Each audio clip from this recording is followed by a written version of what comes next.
parler de plus en plus du juste emballage, ce qui implique la réduction des matières premières en allégeant au maximum les emballages, mais en maintenant les fonctions de conservation et de protection, la limitation des emballages secondaires et tertiaires.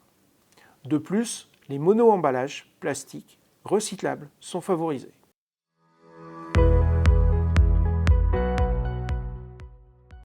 La création des filières de collecte et de tri des emballages permettent de garantir des sources de matières récurrentes et séparées. Ces matières peuvent être réutilisées dans des applications alimentaires dans le cas du verre, de l'inox, du carton. Mais pour les plastiques, les produits recyclés ne peuvent être réutilisés que très rarement dans les produits alimentaires, pour des raisons sanitaires. En effet, seul le procédé bottle to bottle permet le recyclage des bouteilles d'eau minérale en PET pour la production de nouvelles bouteilles en PET.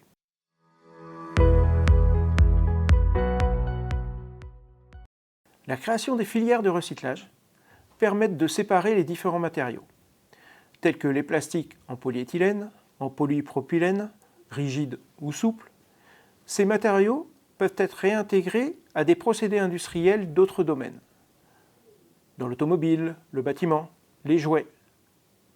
Par exemple, les briques alimentaires, autrefois enfouies sous terre, composées d'une structure multicouche avec un film aluminium, sont maintenant réutilisées dans du mobilier urbain avec un procédé de séparation et de mise en forme par thermocompression. 170 briques alimentaires permettent de réaliser 1 kg de planches. On utilise aussi ces recyclés pour les imprimantes 3D.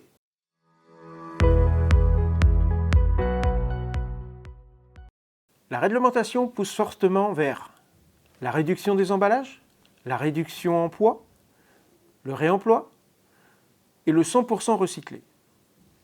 Cela tout en garantissant la protection, les durées de conservation.